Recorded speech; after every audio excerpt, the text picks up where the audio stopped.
Now we've switched modalities slightly. Behind me now is a PowerPoint slide. I'm going to show you a series of maps to do with China.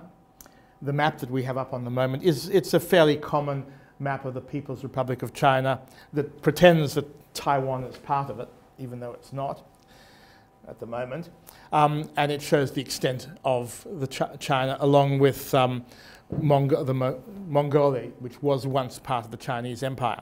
It does not include the East China Sea or the islands claimed by China in the East China Sea, nor does it include the South China Sea. Now, in my discussions, I won't go into the debates regarding these peripheral territories. I don't agree with the mainstream view of these territorial disputes. It's a subject that in question time we can perhaps discuss. It's recently at this university we had a major seminar workshop on what's called the San Francisco Treaty System, and if you're interested in the longer term issues to do with Chinese territorial disputes in East China and South China Sea, disputes that involve, of course, in East China, Taiwan, Japan, and Korea. In South China Sea, they involve China with the Philippines, Malaysia, and Vietnam in particular. If you're interested, I would advise you go and look up some of the excellent work that's been done on the San Francisco Treaty System. That is the system established in 1951-52 at the end of the Second World War, when America concluded a peace treaty, along with the Allies, with the Japanese government, that led to the setting up of territorial, air zone, and sea lane rights in the whole of East and Southeast Asia. And that treaty system is complex.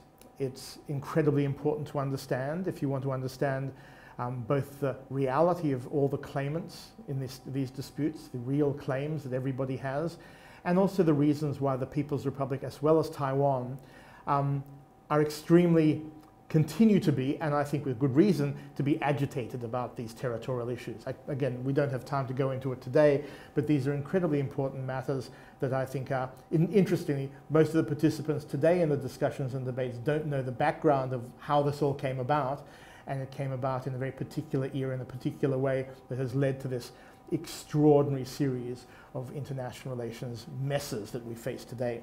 But what I'll talk about instead is something that happened in April this year. A Chinese scholar, an older scholar, a historian, launched an attack, a very visceral and rather nasty attack, on a group of American scholars who call themselves, or were known as, scholars of New Qing history. Now, the Chinese historian Li Zhiting wrote an attack, or gave a speech and then wrote up an attack, saying New Qing historians, although they specialize in studying China in the Qing dynasty, that's the last dynasty, and I'll show you in a moment, I'll show you what the Qing dynasty was. These scholars in America are in fact part of a new imperial project to undermine China and to undermine China's revival as a great nation. Li Zhiting claimed that this scholastic work was in fact part of a long cherished American aim to keep China in check. And he went to great length. His article, I think one of the New Qing historians he attacked, Jim Millward, counted the number of exclamation marks in the attack. And I think there are 88 exclamation marks in the wording of the attack. Anyway, I've given you, in your reading list, I've given you a link to a blog from Harvard University by Mark Elliott, who's one of the New Qing historians who was attacked, and his response to that. It relates to our discussion of the One Belt, One Road, or the 1B, 1R, as one of my colleagues here has reminded me so rudely, as I should call it. And that is that the whole Silk Route, China re-engaging with the West through the Silk Route, through its traditional trading routes, is part and parcel of a whole discussion about where this place, China, has sat in terms of international trade and movement of ideas and goods over the last 2,500 years. And there's much debate because, to put it very crudely, there's the view that China has always been a united, stable, centralized kingdom that doesn't have to engage with the rest of the world because it has the wealth and power it needs to provide all of its own, its people with whatever goods it requires. And this is this is a line, this is an ideological setup Then there's the view that China has in fact always been, except for periods of relative isolation that are quite short in its history, has been part of a multi-ethnic open world of trade, exchange and ideas and movement, and its own dynastic history, that is the history from the 2nd century BC until the 1910s, is one that's far more complex and subtle and nuanced than people give into. Now, this debate usually, in the last 20 years, it's crystallized around the concept of Sinicization or Sinification. That is, does China take into itself all foreign influences over time and converts them, Sinicizes? Sina comes from the Latin word sinensis, China, or Chinese. Does it turn everything into something Chinese and therefore transform them and make them therefore part of itself and not really become part of a more pluralistic, open world? Now, this is a debate that's really blown up again the last 20 years. The new Qing historians are interesting because they argue that Chinese history in the last few hundred years has been a history of China being an open empire in which it engaged meaningfully with the rest of the world around it. And you can see they argue that the Tibetan world, where you can see Lhasa over there, Xinjiang for the far northwest of China, are parts of what's called Inner Asia. And these are parts and parcel of a trading bloc that continued and flourished throughout the 17th, 18th, 19th centuries.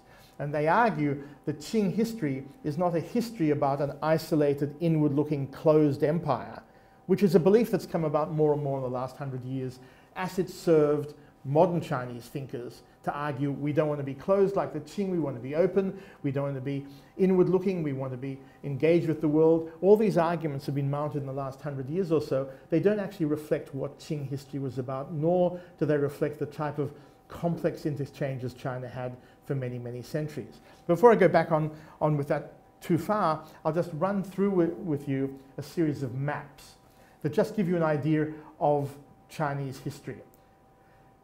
As I said, the Chinese line, the People's Republic of China, now promotes what it calls its own 中国的故事, the China story. We have our version of the China story that we write about on our China story website.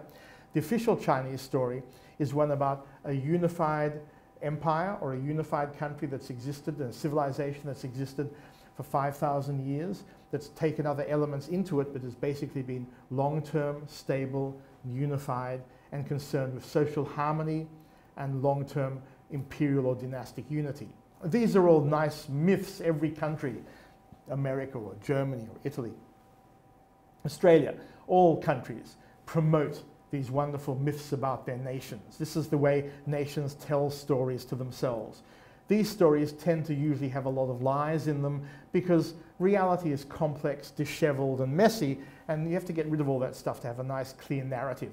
China, and this is one of the themes of today's talk, is that China, as run by the People's Republic, under the Communist Party of China, is very good at telling a unified, ideologically coherent, sensible and convincing story.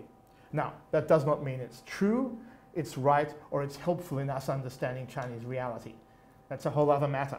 But China is one of the countries in the world that at the moment is the most successful in constructing a narrative about itself that it pursues through an incredibly well-funded propaganda system, through its foreign affairs engagement, through its education system, and through its internet world as well. And this is to be something to be admired and to be marveled at. It's an extraordinary thing that a country can promote its view of itself and the world in such a coherent fashion.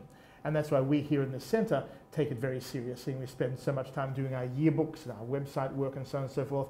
We don't dismiss it, we want to engage and understand with it and understand it.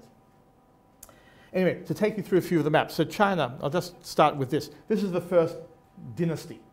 A dynasty is founded by one family, led by one person usually, male, and their line, the male line, runs through the dynasty. The dynasty has the same surname as the founder of that dynasty. This is the first dynasty established in China. Sorry, it's in Wei Giles. It's not, should be QIN in modern writing. The Qin dynasty, they created the first Great Wall, created the first unified currency, unified Chinese writing system, 2nd century BC, during the Roman Republic, for those of you who are in Italy, during the Roman Republic. Sadly, they went for law as well. but not like the Roman Republic's laws. They went for a form of laws that were extremely narrow-focused, extremely draconian, extremely punitive. They established a type of state violence that has been used on and off in China ever since. And if you look at the way China articulates its own legal processes at the moment, you won't be too surprised to understand that the founding emperor of this dynasty, and in Chinese is a weird language, he's called the first emperor of the Qin dynasty. That's his formal title, Qin Shi Huang, Qin first emperor. Sounds weird. Anyway, Qin Shi Huang.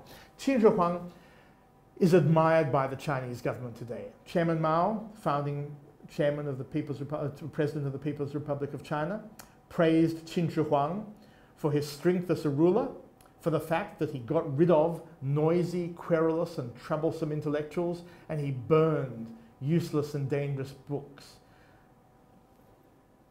焚书坑儒, that is, he burnt books and he buried the scholars.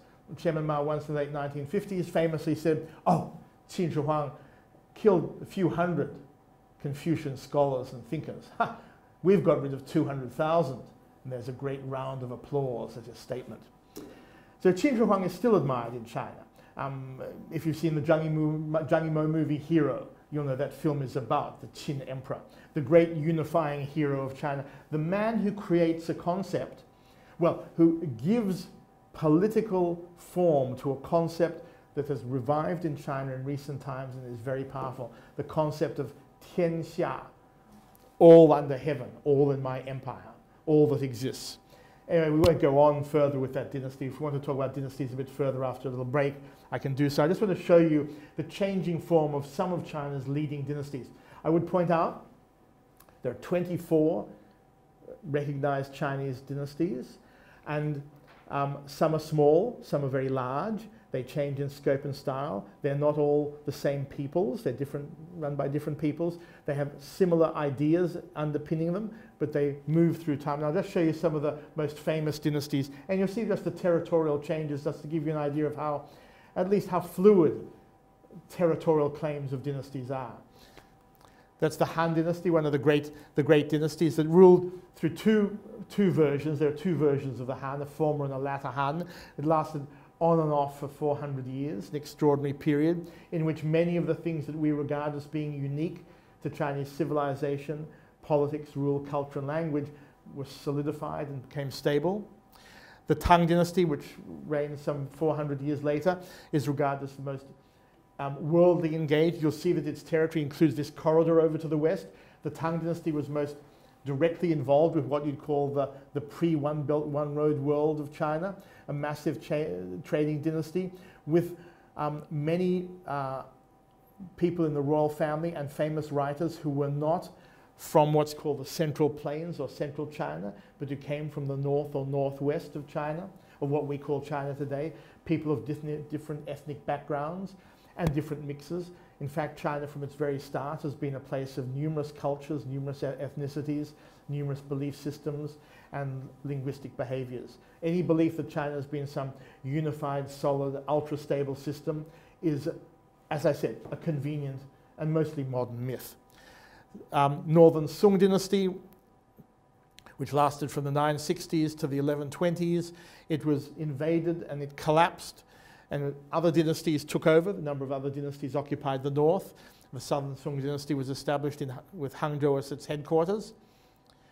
The peoples who occupied the north eventually became a whole new, well, they claim they created a whole new dynasty much later on, which is before these guys, the Mongol Yuan dynasty. In fact, the Yuan dynasty, not Chinese mainstream, occupied the territory of China right over to Hungary in the 13th century AD, only lasted 100 years or so. And then the Ming dynasty, the last great native or local Chinese dynasty, i.e. one not established by invaders. It occupied this territory. And you'll see the dynastic change is often parts of Korea, parts of Vietnam, Thailand, Burma are sometimes part of the dynastic sway. The last great dynasty of China that I mentioned at the very beginning of this talk is the Qing dynasty. And this is what the Qing dynasty is. The Qing dynasty was established in the 1640s by a coalition of invading nomads called the Manchus, M-A-N-C-H-U. These people formed a coalition with the Mongolians, and they invaded China and occupied it like a colonial power.